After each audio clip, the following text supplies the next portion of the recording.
itong linggong 'to nasaksihan po natin yung, pagtatapos ng, direct examination at cross-examination ng, COA, State Auditor. At, sa susunod na linggo inaasahan po natin na panibagong testigo na ang ihaharap ng, prosecution sa katauhan ni Ma'am Marivic Pareja. Kasama po dito sa mga sinabina si yung dalawang SDO Gina Acosta ng, OBP at, si Edward Fajarda ng OBP. At nagdagdag po kami ng isang testigo na aming, naka-line up sa katauhan ni Mr. Limuel Ortuño. So, kami po ay, handa ng, sumagot sa inyong mga katanungan. Maraming salamat po. Siguro, bago ho ang lahat, very important ho siguro na magsuma, ngayon pong araw na ito, doon po sa naging takbo ng, impeachment proceedings at, doon sa iba pang mga, kaganapan nito pong, nagdaang mga araw 'no. So, very important po na, ipunto na hindi po na-distract yung pong, prosecution doon sa presentation of, evidence despite, the spectacle that we had seen, in which the defense was complaining about several things, no?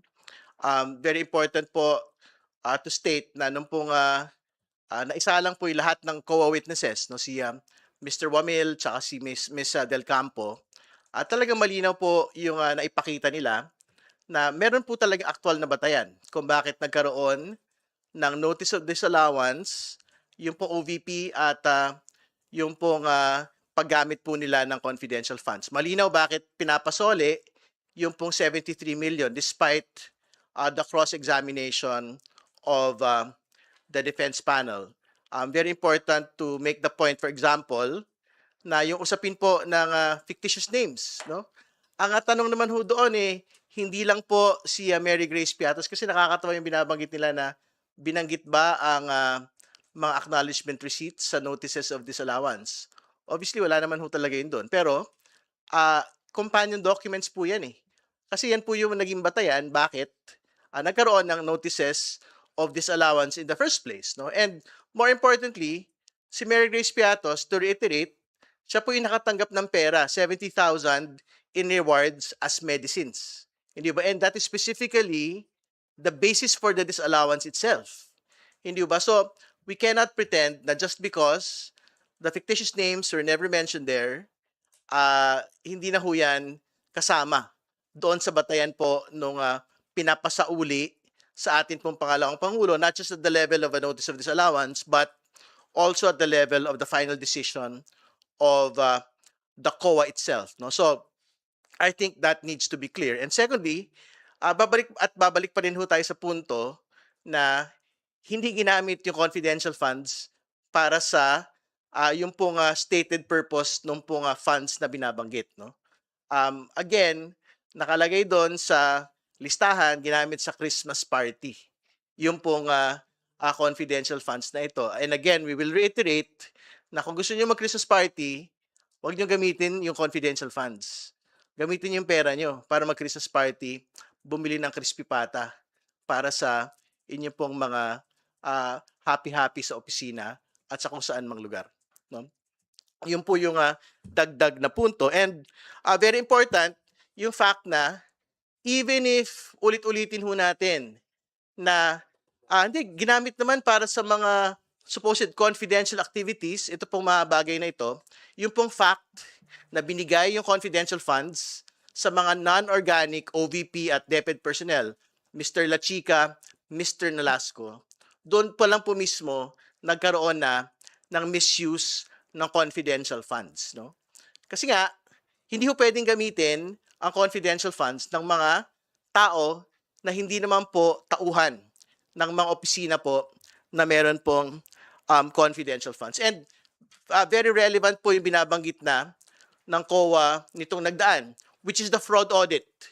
So, ibig sabihin, this is an entirely separate, discussion already, doon po sa level po ng Commission on Audit. And it is something that we would support. Kasi nga, nakita ho natin, ang sabi ho ni Ms. Del Campo, hindi pa saradong-sarado kahit meron pong credit memorandum pong inilabas. No? So, pagka nagkaroon po ng fraud audit, particularly para silipin pa ho further kung paano nga ho ba winaldas ito pong pera na ito. So I think that is something that will further the case of the prosecution on the misuse of confidential funds. No? And siguro as a final point, very interesting po yung fact na the Vice President went to appear in the grave threats proceeding of Congressman Paulo Duterte yesterday. But she does not have any plans, I think, to attend her own proceedings, which includes grave threats. No? Natapos na ho yung grave threats at lahat, hindi pa rin po nagpakita ang pangalang Pangulo, and it speaks to the manner by which he actually treats the impeachment case itself. No? And syempre, related to this is, I think they had filed a motion to quash on her own grave threats complaint. And to reiterate, talagang this really shows na yung pong mechanisms for accountability for the Vice President, whether through the impeachment proceeding, trial, and through the Department of Justice proceedings, ay nagpapatuloy. And these are separate proceedings na kailangan po talagang harapin ng pangalang Pangulo. No? At hopefully in the next couple of days, and next couple of weeks, haharapin po niya. Yun po muna. Maraming salamat. Zia? Meron lang po ako'y dadagdag dun sa punto na na-mention po ni Congressman Terry Ridon. Kung titingnan po natin yung naging presentasyon, yung cross-examination ng depensa, meron po silang nabanggit na mga activities daw na po pwedeng pinagkunan o pinaggastosan itong confidential funds. Pero kung titingnan po natin, nung redirect na po ng prosecution, nalaman po ng taong bayan itong mga activities na ito ay ginawa bago po na in cash or na-release yung confidential funds. Hindi po pwedeng retroactive yung expenses ng confidential funds at hindi maaari mong i-reimburse doon sa mga activities ng inyong opisina na hindi siya angkop doon sa joint circular. Yung pagsisecure po sa Vice President kung pumunta siya ng Davao na ang ginamit niya ang kanyang mga mismong mga security detailed sa kanya na more than 400,000 tapos gagamitin mo to as your utilization report and accomplishment report using the expenses of the confidential funds to say to the COA na merong pinaggamitan, hindi po ito, according sa ICFAO, hindi po ito saklaw ng joint circular dahil unang-una, ang activity na ito naganap bago i-release ang confidential funds. Pangalawa, yung mga under na sa isang ahensya na kumukuha na ng regular funding ay hindi mo po pwedeng augment yung kanilang dapat na mapagkunan ng expenses doon sa confidential funds. Very klaro po yan. So, sa ating mga taong bayan, unang-una, apart yung sinabi po ni Congressman Terry, kung kayo po ay magte-tree planting, magka-Christmas party at gagamitin yung confidential funds, wag niyo hong gamitin yan. Pangalawa, wag niyo hong gamitin yung confidential funds para reimburse yung lahat ng activities na ginagawa regularly o administratively ng inyong ahensya dahil hindi po yan saklaw ng joint circular patungkol po sa paggamit ng utilization funds, confidential funds or intelligence funds. Ayan, salamat po sa ating mga panauhin. Siguro ready na tayong tumanggap ng mga katanungan. Tina, go ahead. Good morning po, Kongs. With the impending ruling and warning of the presiding officer of the impeachment court, have the prosecutors discussed or agreed upon certain actions to avoid such violations in the future, like kunyari po ban on social media posts related to the impeachment?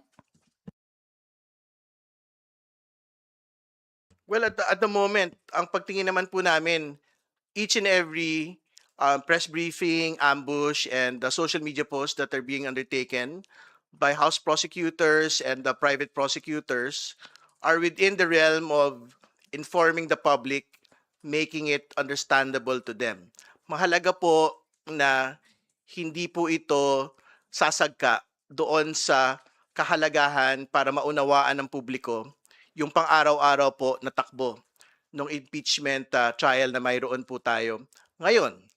Very important din po for everyone, all the parties to take note na talaga pong valid yung binabanggit na nagiging very technical at nagiging very over judicialized yung pong ating proceedings, no? At it does not serve the interest of the public pagka po magkakaroon ng further restrictions on trying to explain to the public yung pong pagtakbo ng mga proceedings po na ito. Bawat piraso ng ebidensya, technical man ito, ay dapat na ipapaliwanag ng bawat partido, ng depensa, ng prosecution, kahit ng korte mismo sa atin pong taong bayan. So, I think, irrespective of what the Senate Impeachment Court will uh, issue on Monday or the next week, that principle should still be upheld, no? Yung overarching importance of informing the public, una, bakit mahalaga ang paglilitis po na ito? Pangalawa, bakit mahalaga ang mga bawat piraso ng mga ebidensya na ito? Yung bisa o hindi o kawalan ng bisa nito pong mga ebidensyang ito dapat na ipapaliwanag ng husto ng lahat ng partido, ng prosekusyon, ng depensa at kahit ng korte po mismo. So, I think we will just wait, no, for what the presiding officer will issue on Monday. But as far as we are concerned, I think we had maintained yung pong pagtalima doon po sa mga limits that is imposed by the rules, the current rules of the Senate Impeachment Court. Dadagdag po ko yung sinabi ni Congressman Terry. Ito pong impeachment trial na to, this is the first impeachment trial that is being conducted at the age of social media. Apart from mga fake news po na nakikita natin, yung mga splice videos. Kami po dito sa House Prosecution Panel, kung ano po yung magiging direktiba ng impeachment court, very consistent po ang stand ng House Prosecution Panel. Tatalima po sila, irerespeto po nila at mag-a-adjust po ang House Prosecution Panel in compliance kung ano po yung magiging direktiba ng impeachment court. Ang inaasahan din po ng taong bayan ay hindi lang po dito sa both panels, no, sa prosecution at saka sa defense, pero tumalima din and strictly to also to observe yung Senate rules of impeachment. Mapapansin niyo po sa mga nakaraang weeks, no, may mga senator judges po na nagpo-post din po ng mga splice videos na ito'y nagpapakita na hindi tamang konteksto during the oral arguments, no? Kung inanais po natin na maawasan po natin yung ma-violate yung sub judice rule, ay sana hindi lang po ito ma-impose lang po sa isang particular na panel tulad po sa prosecution or sa depensa, pero sana rin po ay matalima strictly ang ating mga quiz sitting senators na hindi mag-avoid din po sila. So any uploading or any content on social media that would also violate sub judice rule. So mapapansin po natin yung ganong klaseng sistema sana maging universal yung application at tatalima po ang buong korte, not just the prosecution panel, the defense, but as well as our Senate sitting senator judges. Well, unang-una, no, yung pinagkaiba kasi ng impeachment sa regular court, ang impeachment kasi, this is imbued with public interest. Bakit po namin sinabing public interest? Dahil unang-una, ito pong nasasakdal o yung subject po ng impeachment ay public official na hinalal ng taong bayan. Kaya siguro nararapat lamang na ang taong bayan ay maunawaan kung ano talaga yung nangyayari sa loob ng impeachment proceedings, kung bakit kinasuhan, kung ano ang mga grounds, kung ano ang mga ebidensya na nilalatag ng magkabilang partido, ng prosecution at ng depensa. At hayaan natin yung taong bayan ang mag-assess. Kung tayo ay bagamat nirerespeto natin na talaga namang may limitasyon.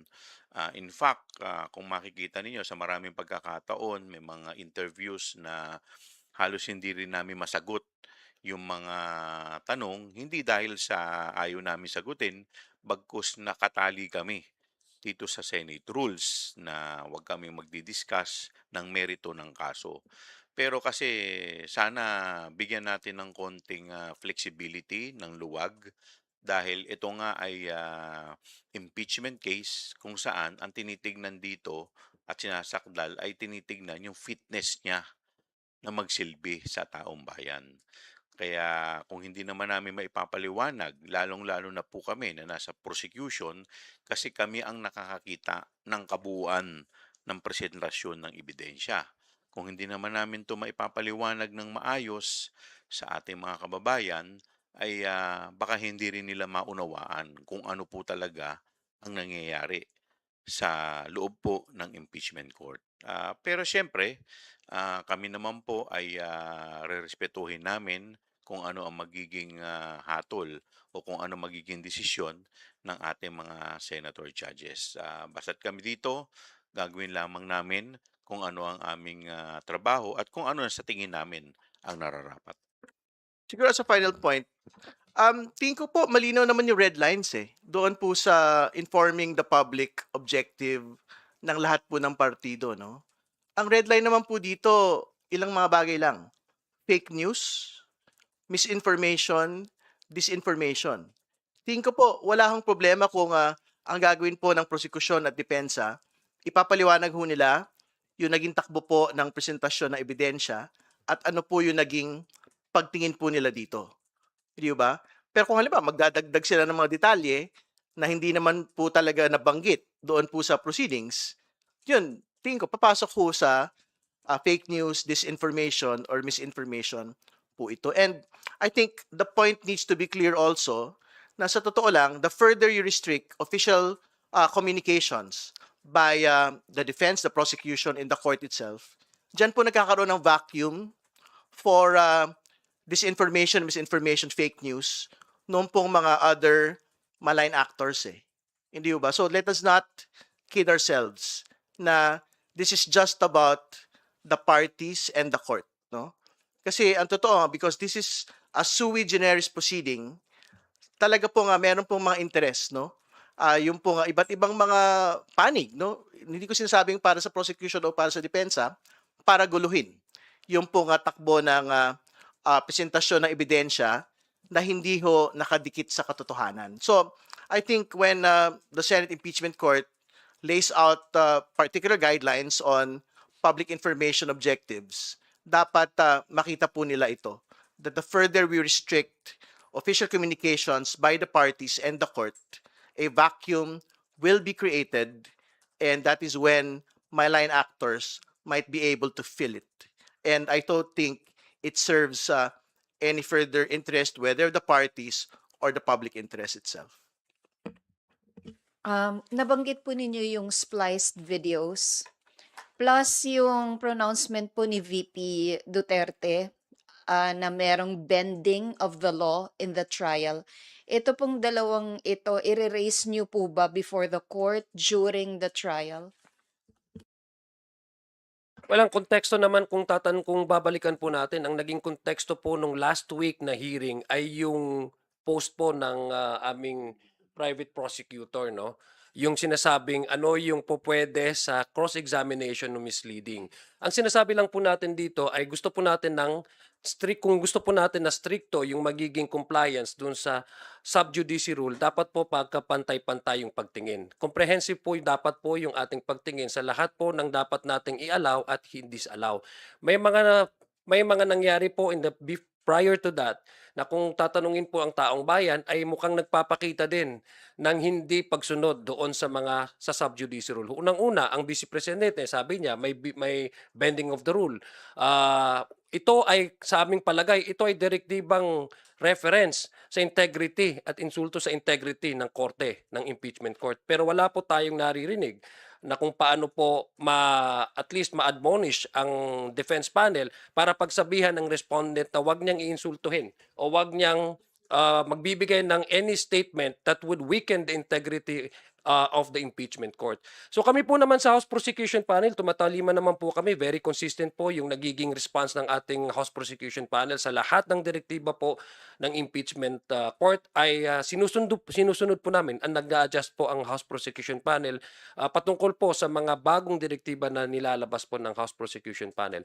Ang aming pong posisyon, kung meron pong directive on this coming Monday, kami po itatalima. Pero I think it's also fair to say na may mga statements and mga spliced videos na lumabas which actually contradicts the very principle why the Senate has to maintain its impartiality. And on the part of the Vice President, she has made mention about bending the law, which actually opposes the very foundation which the court needs to hold itself, no, the integrity of the court. Kasi para po sa amin, insulto po yan at dinidegrade po ang integridad ng ng impeachment court.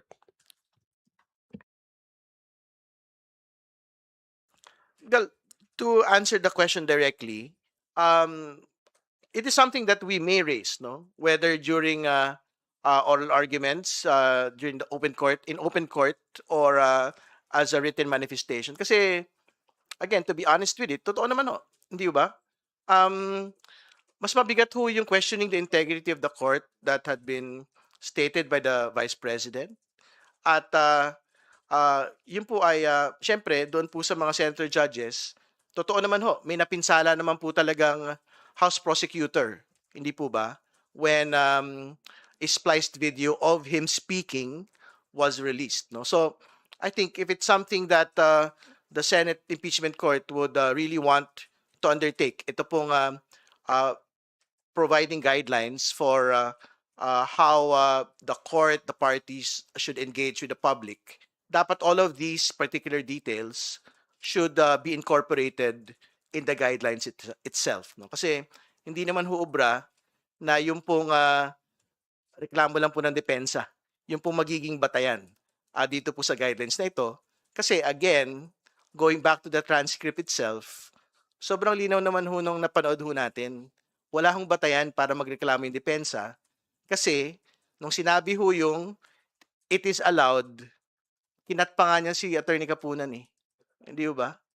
So, paano po yun magiging batayan nito pong reklamo nila on one of our private prosecutors. So, to sum it, kailangan lang po, dapat makita ho lahat ng Senate Impeachment Court, yung po mga instances, nung pong tingin din ho namin, meron pong paglagpas dito po sa bagay po na ito.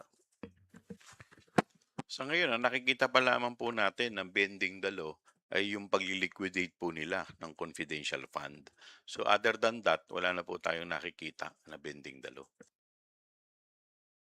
Sir, just in case ang ruling ng impeachment court ay may violations ang certain prosecutors or members of the prosecution panel, ano po ba yung pwedeng penalties? And pwede bang i-apela yun na wag nang patawan ng parusa?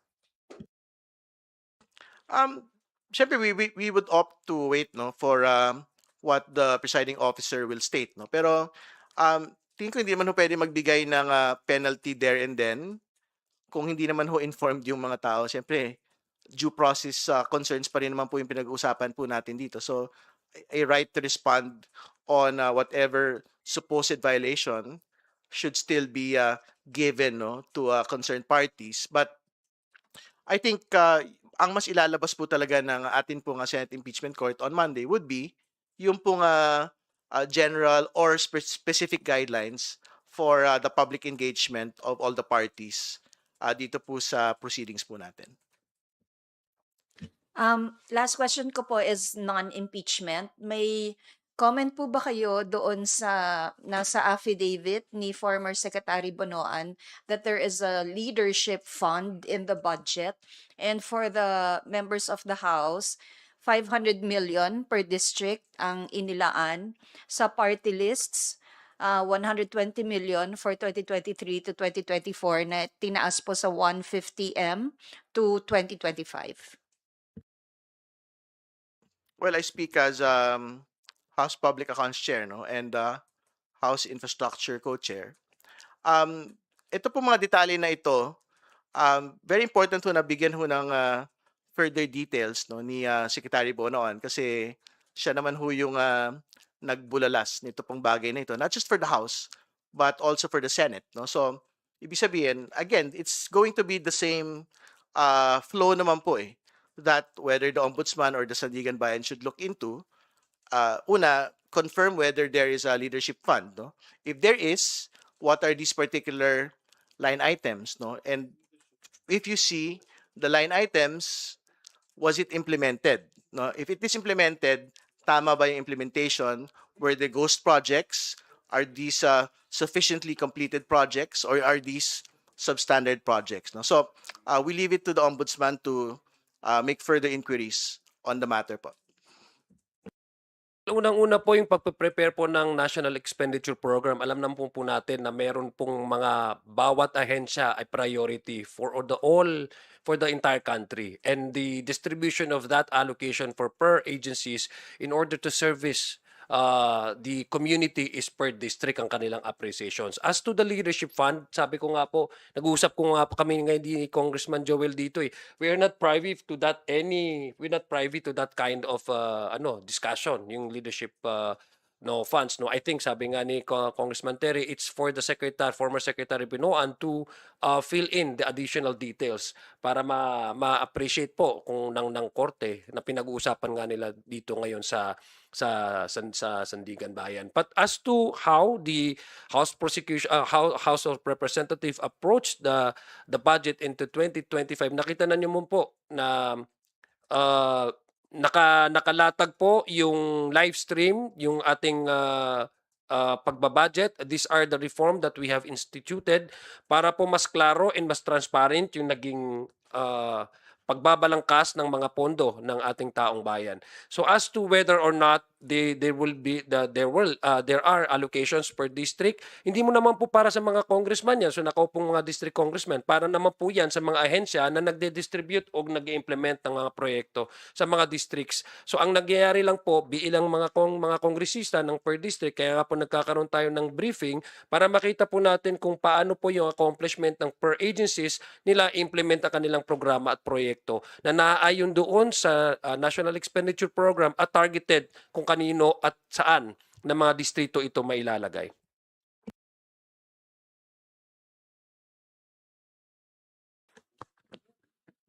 Well, unang-una, ang pagkakaalam ko, yan ay executive budget. So normally, ang naglalatag niyan ay ang punong ehekutibo. So tinitignan nila kada distrito, yung ahensya na in charge yan. Like for example, sa DPWH, kung ano yung mga pangangailangan ng kada distrito. At syempre, aayusin nila kung ano yung mga dapat ayusin, kagaya ng mga kalsada, mga eskwelahan, o mga kung ano-ano pa na mga dapat. Yung mga congressman, may mga pagkakataon na nagbibigay ng mga suggestion dahil ito rin ay base din sa mga nire-request ng mga nasa baba. Like mga barangay, mga eskwelahan. So ito ay pino-forward sa national government at tignan nila kung may mga kailangan ayusin. So, ito yung mga nilalatag, hindi lamang sa sa isang ahensya, lahat naman ng ahensya yan. So, yun po ang pagkakaintindi ko po dyan. So wala pong leadership fund, sir? Ang alam ko binabanggit ni Secretary Bonoan na leadership fund ay leadership fund siya senador. Parang yun ang binanggit niya Yun ang pagkakaintindi ko po. Actually, Ma'am Tina, first time ko rin po marinig yun yung leadership fund na yan, to be honest with you. Well, to be clear, yung pong binabanggit ni Secretary Bonoan doesn't cover this particular Congress, no? The 20th Congress. It probably refers to the 19th Congress, no? So, maganda maitanong, no, yung previous leadership kung is this something that actually exists? Do they confirm what Secretary Bonoan stated, no? So, I think yun po yung first step na kailangan pong gawin sa bagay po na yan. All right, thank you, Tina. Let's hear now from Vivian. You have your question. So, Presiding Officer Escudero said nung nakaraan, I asked the clerk of court to monitor the public statements of the counsels of the parties this past week, and one side has been crossing the line many times. I can even name all of you who have been commenting on social media in violation of the Rule 18 of the impeachment rules. Does the prosecution feel alluded to, Tito? Why or why not? Well, first and foremost, we'd like to know on Monday kung what are these specific violations imposed, specific violations on Rule 18 that derived from the actual postings of on Facebook or on social media. So we actually do not know, but it was said in generic, no? It was said in general term, but we do not actually know kung ano yung mga postings of some of the prosecutors have made or uploaded on social media. Right now, what the House Prosecution Panel is now trying to anticipate is that on Monday there will be a directive from the court, and then to specify what are the possible what are the violations that they think have made by some of the prosecution panel. We can only respond accordingly kung alam po natin kung ano magiging direktiba ng ng impeachment court. Well, we don't feel alluded to kasi alam po niyo sa bawat araw ng pagtatapos, no? At pagsisimula pa nga nung pong proceedings po sa Senado, nagsasalita naman po yung pong prosecution tsaka yung defense eh. So ibig sabihin, there will always be a post-trial press briefing by both parties, no? So I don't feel alluded to, and sa totoo lang ho, kung makikita ho natin, meron ho talaga mga fighting words, hindi ba? Both parties, no, dito sa uh, proceedings po na ito. I don't think if you have fighting words, it would mean that you are actually violating the rules, no? So, tingin ko that is well within the right of whichever party to describe how the proceedings had been done in the last couple of days, no? So, kami po, antayin ho namin yung pong pagdating po ng Lunes, and of course, if there will be guidelines that will be imposed, we will comply with what the Senate Impeachment Court will state. Let's also put things into its right perspective, no? Kung ang napapansin po nila yung sa House Prosecution Panel, medyo ang kan pag-explain po sa ating taong bayan ay medyo sabi nga ni just to borrow the terms of Congressman Terry Ridon, fighting words, it's because we feel that this is the most important thing that the House Prosecution Panel or the Congress is doing, to hold the Vice President to account. Kasi galit po talaga dapat ang taong bayan sa pagbawaldas ng pera ng taong bayan. That's why these words come out from the words that came out from the House Prosecution Panel only reflect the kind of disgust that we have over the misuse of the confidential funds, and in general the funds of the people. Alam po ninyo, hindi naman kasi maiiwasan, no, pagdating sa mga interviews na ipaliwanag namin yung kung ano nangyari doon sa trial. Kung minsan, maaaring sabihin natin, nagtatouch na tayo doon sa merito ng kaso. Bakit po hindi maiiwasan? Kasi po, lalo na ngayon, usong-uso yung fake news. Yun po yung nilalabanan namin dito na sa ganun, mas maunawaan ng taong bayan kung ano talaga ang nangyari. Kasi kung hindi naman namin ito ipaliliwanag, baka mas paliwanagan po ng taong bayan ay yung fake news. So sino po ang magsesensor sa fake news? Okay. And then, may news article nga po saying that the Vice President joined her brother Paulo in court proceedings on alleged grave threats. Pero dito nga po sa impeachment proceedings, hindi pa po siya humaharap. Ano po what does it show? Ayun, katulad ng binanggit ho natin kanina, meron po nga selective attendance yung po nga pangalang Pangulo, no? Of course, the proceedings of her brother matters, no? Kasi syempre kapatid niya ho yun. Pero I think the more important proceeding for her would be her own grave threats proceeding at the Senate impeachment court, no? Tapos na ho yun ngayon and she did not attend it. And our expectation po talaga and the public's expectation, magpakita po yung pangalang Pangulo sa kanya pong paglilitis hanggang pinakadulo. Kasi ang totoo naman ho, she doesn't have to speak there, pero ultimately, kailangan ho niya talagang harapin yung mga tanong eh. Katulad na binabanggit ho natin nung nagdaan, there are 125 million questions that need to be answered for this confidential funds issue. She has to answer why did they use Mary Grace Piatos, surnames of senators and congressmen when acknowledgement receipts were signed, no? At pag linapag ho yung NBI report, kailangan ho nilang ipaliwanag na rito. Kumbaga, noong nakaraan, pwede ho natin palusutin yung fictitious names eh. Great, hindi ba? Basta yung kada tao noon, natanggap ho nila yung pera.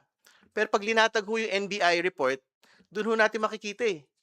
Iilang tao, iilang grupo, isang grupo lang yung pumirma po doon sa mga bulto ng mga resibo po na yon.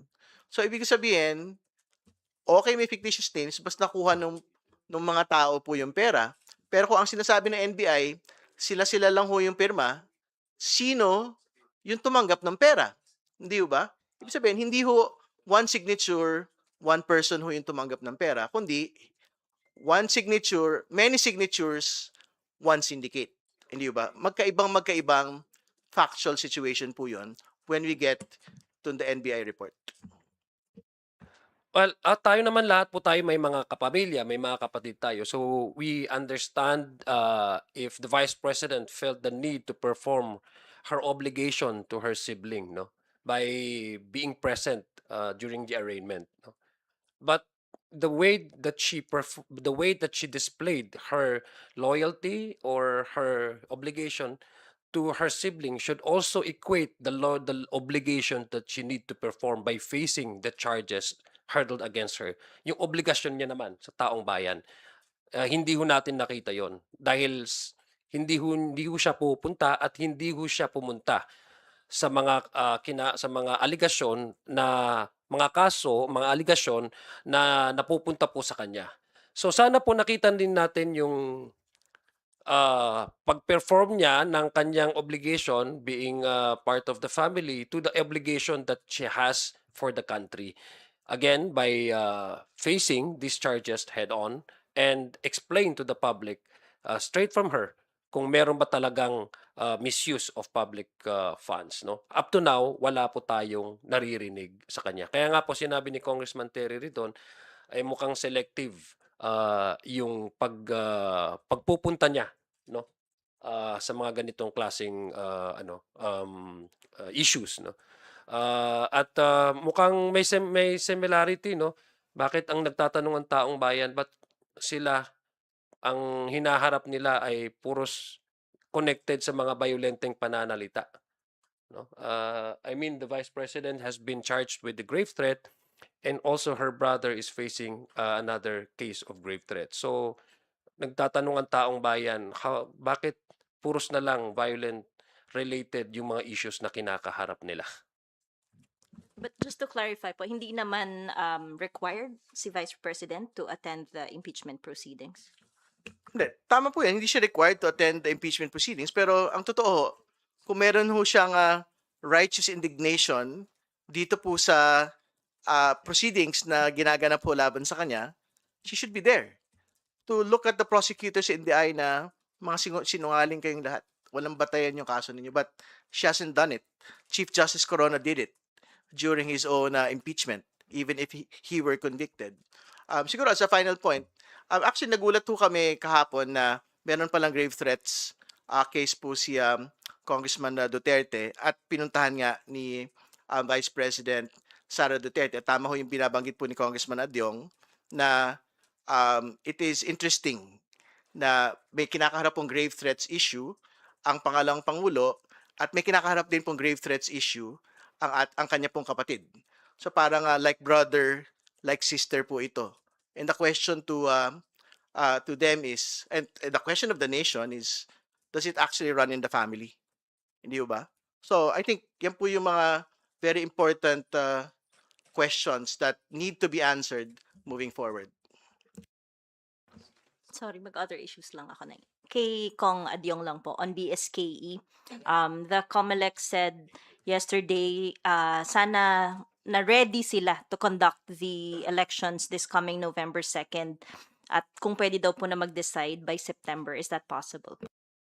Oh yeah, just to confirm, meron pong I think on more than 10 versions that have already been referred to the committee, to my committee, and isa sa pinag-uusapan natin whether we would come out with a report, a committee report that would avoid possible legal troubles, no? Kasi meron po, we also being guided by the Makalintal case, the ruling of the Supreme Court, as well as to make sure that whatever it would be the step that the committee would take, no, moving forward, ay hindi siya violative doon sa sinabing ruling na yun ng court. So yes, we are also conscious about the timeline kasi nagpa-prepare na po ang COMELEC. Ang sinasabi po is should there be any postponement or rescheduling or resetting the date of the election for the BSK, sana mas mabilis. That's why ginagawa po natin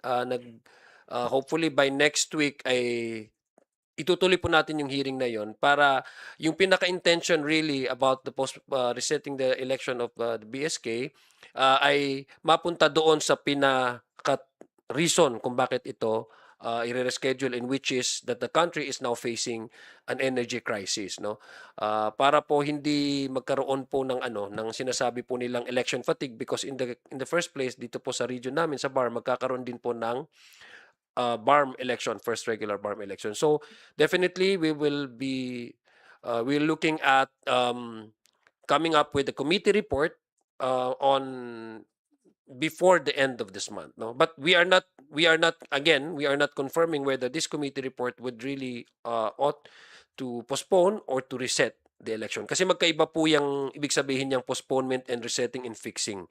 Kaya nga po pinag-uusapan natin dito sa committee ay yung mga possible na legal na po pwedeng ma-violate niya as to the Makalintal ruling para maiwasan po natin in how to properly address the intention to reschedule the barangay election without necessarily violating any rules or any rulings of the Supreme Court, and as well as to also exercise the power of the House to fix or to reset the election for the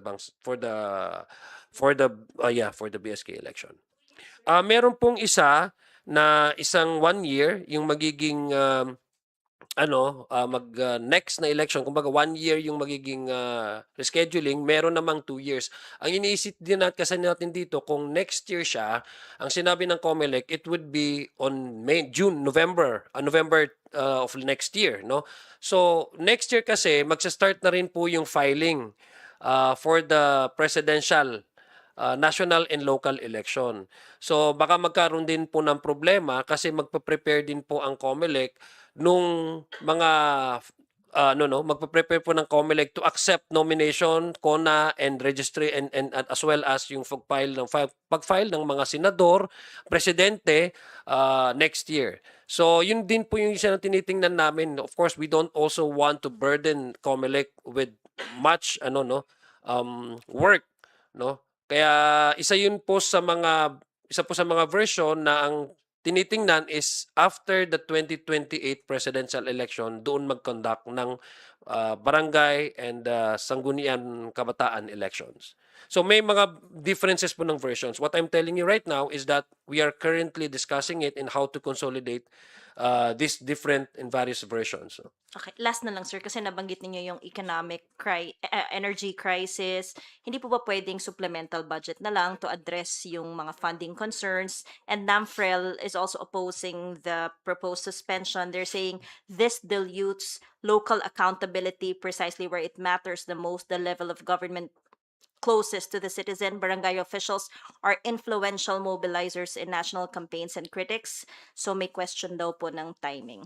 Well, unang-una kasi pag supplemental budget, you really have to conduct na naman additional hearings and additional plenary discussion. So it will also take some time. Kung yung pong gagawin natin, it would still forfeit the very purpose of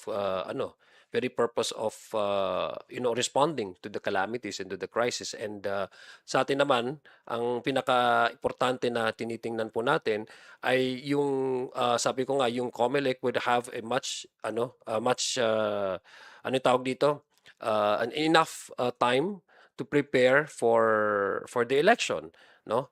That's number one concern, no? Number two concern is that yung sinasabi po natin kasing mga possible na mga reasons on why we need to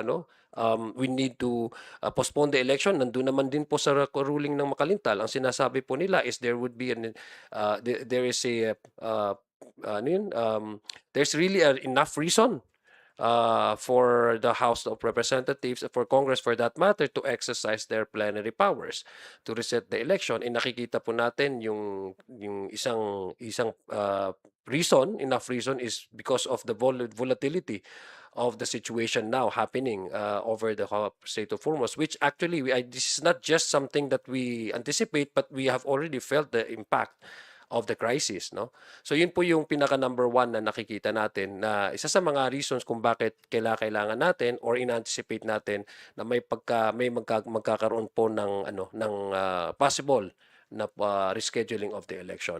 Pero ito po yung mga issues na pinag-uusapan po sa committee hearings, at sinasabi ko lang po yung mga possible na mangyayari at yung mga possible na gusto nating makuhang inputs para po if ever that the committee will come up with the committee report, it would also look at all other areas, pros and cons, and then so that we can consolidate and come up with a more reasonable proposal for the House of Representatives to approve, to enact, no? Lahat po ito ay tinitingnan natin, pros and cons, at binabalanse po natin ito. We cannot give you the concrete and final answer to that kasi nga po ongoing pa po yung deliberation. At bago po natin pinag-usapan ito, first initial po na committee hearing ang na co-conduct po natin. Okay, salamat po. Now we can hear from Vel. Good morning po, Kongs. Bakit po kailangang ipasubpoena si Ortonio, and ano po ba dapat yung masuffice niya dun sa mga gagawing statements ni Acosta?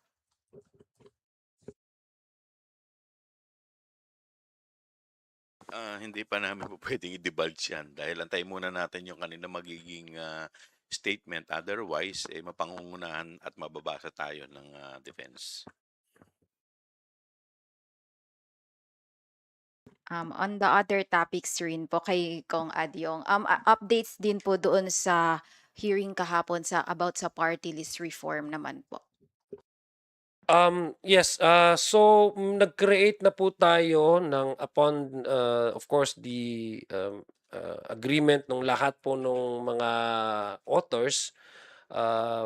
Nag-create po tayo ng TWG kasi again, marami din pong versions ang panukalang batas para ireforma ang party list. So minarapat po natin na mapag-usapan ito in the TWG para po lahat po ng mga nais nilang ma-include sa lahat ng mga different versions, pati na rin po ang stakeholders, no? Kasi ang gusto din po natin, umupo din po yung mga stakeholders dito, tulad halimbawa ng Lente, yung other CSOs, as well as ang commission on elections, to come up with a reconciled version, no? So sa ngayon, nandun na po, nag-create na po na tayo ng TWG at inaasahan po natin na lalabas po yung magiging substitute committee proposed measure from the TWG. So gusto po natin din itong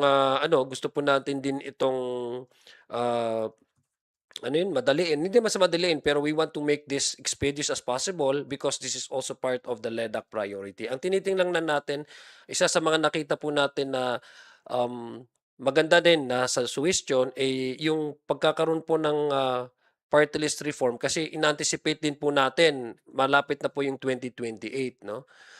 And ang problema din po ng COMELEC kung hindi ho siya timely na ma-aproba ay baka magka-problema sila doon sa pag-allow or pag-accept ng mga parties na magse-certify sa kanila to participate in the national election. That's why tinitingnan din po natin ito na baka magkaroon po ng transition period before its actual implementation.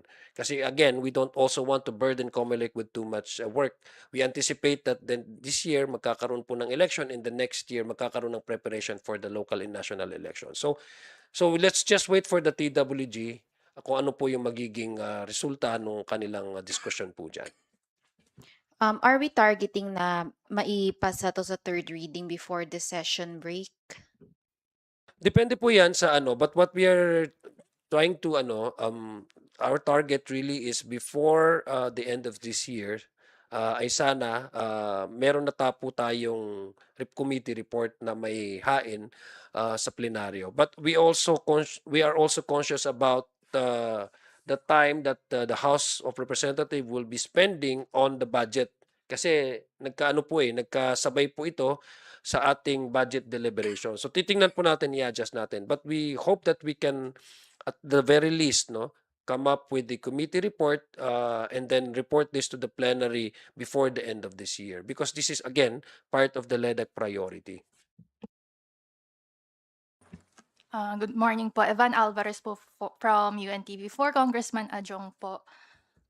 Regarding po the upcoming budget deliberations, ano na po yung preparation ng Appropriations Committee considering na budget briefings na po sa Monday? And as for you po bilang Vice Chairperson ng committee, how are you preparing po considering na meron din kayong duties sa impeachment? Will you prioritize one over the other po? Thank you. It's not even a question of prioritizing, it's actually doing all this work, no? Kasi again, sinasabi po naman natin lahat over time and time again, ang design naman po ang klase ng trabaho natin to deal multiple concerns eh. And you're right, meron na po tayong preparation for the upcoming budget deliberation. Sa ngayon, ina-assign pa po, no, in the process of assigning the vice chair for the individual agency para po doon sa scheduling ng kanilang budget preparation. So tayo naman, it's just a matter of adjusting eh. Hindi naman din natin po pwedeng sabihin na we will focus on one area or try to do this, try to focus on the impeachment trial, not focusing also or not doing our job as vice chair. So it's a matter of it's a matter of adjusting naman at saka time management. At kaya naman natin gawin to eh. So wala namang problema as to how we perform our job as vice chair and how we also perform our task being named as one of the spokespersons for the House Prosecution Panel. All right, thank you. Haji, your turn. Magandang tanghali po. Kung sakasakali po na i-restrict even yung prosecutors na, halimbawa lang naman po, humarap at magpaliwanag sa mga press briefings, do you intend or do you plan to adjust and magdagdag po siguro ng spokespersons na makakasama ni na Kong Zia, or sapat na po yung lineup ni na Kong Zia, ni Kong Rene at saka ni Kong Ace, given na humaharap din po si Attorney Benjamin Tolosa Jr.? Ang totoo naman ho, more than sufficient na po yung meron po tayo, no? Si Kong Zia, kita niyo naman ho, I think he can ably discuss yung pong mga goings on, yung pong day-to-day na takbo ng pong impeachment. Si Kong Rene din po, at saka si Kong Ace, no, can basically do the same tasks, no? Pagka ho nag-stricto yung pong Senate Impeachment Court. But again, ang posisyon naman ho natin, tingin ko dapat ho yung pong mga prosecutors and defense panel named in the Senate Impeachment Court should still be able to explain to the public, to the nation, the goings on of the impeachment trial. Kasi ang totoo naman ho, sila din ho yung meron pong pinaka malaking stake dito po sa bagay na ito. Yung pong mga nakapangalan ng mga prosecutors at defense, no? Dito po. So, tingin ko, again, hopefully yung pong balanse ng overarching need for public information and explaining to the public yung pong kahalagahan ng paglilitis po na ito at bawat ebidensya, yun po yung dapat manaig na prinsipyo. Higit pa doon sa pagiging istrikto dito po sa mga pahayag na inilalabas. And again, for as long as hindi po ito fake news, hindi po ito disinformation, hindi po ito misinformation, dapat magpatuloy lang po yung ginagawa po ng depensa, ng prosecution at ng korte po mismo. Kung magkakaroon po ng paghigpit ang ating Senate Impeachment Court, ay mababawasan po yung aming spokes dahil si Attorney J ay pati siya ay mababawasan. Pero tama, I agree with Congressman Terry Ridon dahil sa totoo lang, mas makakaunawa kung bakit inilatag yung mga ebidensyang yan o bakit inopose ay yung mismong miyembro ng prosecution panel at yung miyembro ng defense panel. Dahil kung ano ang dahilan, mas maipapaliwanag dahil sila yung nag-strategize niyan. Bagamat kami naman ay natutuwa dahil yung mga spokes namin, sila Kong Zia, Kong Rene, Kong Ace, sila Kong Pao ay na-articulate din naman po nila yung mga nais naming ipalabas. Pero siguro mas maganda nga kung mapagbibigyan pa or lagyan natin ng mas luwag yung magkabilang panig nang sa ganon ay mas maunawaan ng taong bayan kung bakit inilatag yung ebidensya at kung bakit din naman inopose ng depensa. Ako, it's a matter of actually, sa nangyayari po lang sa ngayon, ang pinaka-primary consideration kung bakit meron pong nagpapaliwanag sa ating taong bayan ay para maintindihan po ng ating taong bayan kung what is at stake in the impeachment trial. No? Apart from that, yung detailed na dapat maintindihan ng taong bayan kasi hindi lang ho sila nakikinig sa napag-uusapan dyan, na-educate din po sila. No? In fact, nung last hearing, marami pong na-realize nila na, okay, sa mga korte pala, ano pala yung purpose ng leading at saka misleading questions, no? So I think it's also the process of, in the conduct of the impeachment trial, at the same time, the people, the public is also being educated at mas malalaman po nila. Mas nadadagdagan po nila ang kanilang kaalaman patungkol po doon sa sinasabi ng ating Constitution at ano po yung dapat nilang mga nararapat na malaman. No? Pagdating naman po sa pag-utilize o paggamit ng kanilang pondo. Pangatlo, remember po, ito pong mga public prosecutors, they are not just prosecutors but they are also have mandate and elected by the people. They are also member of the House of Representatives. Ibig sabihin, they are also being expected to share their opinion on certain matters of national importance and national issues, no, concerns. So, kung babalikan po naman natin yung naging pahayag nila sa kanilang mga interviews, sa kanilang mga statements, wala naman po silang dinidiscuss or sinasabi sa ating publiko na hindi pa po napag-uusapan sa korte. Ibig sabihin, what they have actually said is a response to the questions by the media discussing merits or discussing things or merits, you can call it merits, that have already been laid out in an open court. So, ibig sabihin na pag-usapan na to at narinig ng taong bayan. Pero, kailangan pa ng taong bayan ng additional information para ma-explain po sa kanila. Kung babalikan po nyo, lahat po ng kanilang naging statements, naging interview, lahat po yun pagpapaliwanag sa mga bagay na napag-usapan sa korte. At hindi po mga bagay na hindi pa po naipapresenta ng House Prosecution Panel. So kung po tatanungin nyo, mas maganda para sa akin na tuloy-tuloy po yung kanilang engagement sa media para po maintindihan ng mas maayos ng ating taong bayan kung ano po yung napag-uusapan sa korte at ano po yung dapat nilang malaman patungkol sa mga usapin na kinakailangan nilang malaman. Because again, what is at stake here is the public interest dahil pera ng taong bayan ang nilustay dito. Okay, last two po. Excuse me. yes po, sorry. As a last point, siguro balikan din ho natin yung pong directive din po nung presiding officer nung nagdaan. Kasi I distinctly remember na we wanted to make manifestations during the floor deliberations, no? Doon po sa court itself. But ang sabi po ng presiding officer, this sa press conference nyo lang yan banggitin, no? So ibig ko sabihin, ang totoo naman ho, if we will be restricted to speaking before the public outside of court, particularly po yung mga named prosecutors and defense, no? And then we will probably be constrained to raise it during the impeachment trial itself, no? So baka yun yung magiging recourse, no? Pagka ganun. So I don't know what the impact of that will be, but I'm quite certain kung may mga manifestation that we feel as prosecutors should be raised during the trial itself, we will insist on it. Hindi ba? Kasi kung halimbawa, meron talaga mga lagpas na mga binabanggit. Halimbawa, should we stop ourselves from actually articulating it before whichever forum? So if the presiding officer will make it the forum, which is the trial itself, then we will make it our forum instead of yung po outside the trial na mga press briefings. I will give you a straight answer.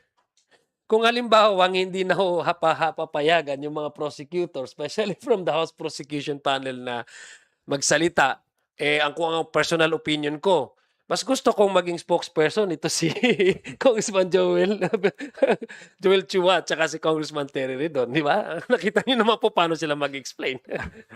Okay. Speaking of manifestation, may update lang po, naghain daw po na manifestation yung kampo ni VP Sara para daw po igiit na kailangan ng oral argument sa kanya pong motion to quash na may kinalaman po sa grave threats. According to Attorney Paul Lawrence Lim, if I may read, if a sitting vice president may be indicted and prosecuted, then other incumbent impeachable officers such as the ombudsman, members of the Constitutional Commission, Supreme Court justices, and even the president may also be indicted and prosecuted daw po. Would you like to comment on it? Well, yung sa presidente kasi may specific provision talaga, may presidential immunity.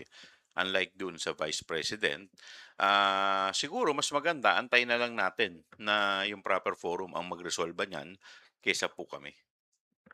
Yeah, but again, going back to that particular defense of the vice president, ano ibig niyang sabihin?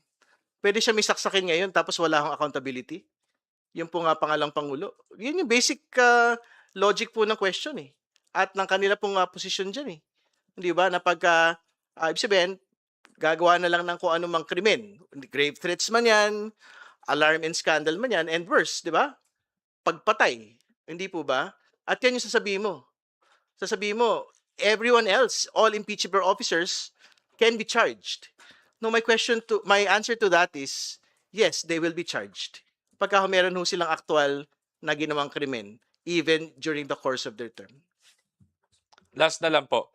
Sabi niyo kung Terry, lumiliit ang mundo ni Vice President Sara Duterte aside from the impeachment trial. May grave threats nga po siyang kinaharap. Sabi po ng isang analyst ay na unti-unti na raw pong nasisira, natitibag yung pagiging unbeatable daw po ng mga Duterte. In fact, in a survey, tugon ng masa, if I'm not mistaken, from July 4 to 11, lamang po hypothetically ang tambalan ni ni former Vice President Lenny and Raffy Tulfo against VP Sara and Amy Marcos. Palagay po ninyo sa itinatakbo po ng paglilitis na to, lalo pa pong bababa yung pagiging unbeatable ni VP Sara sa 2028?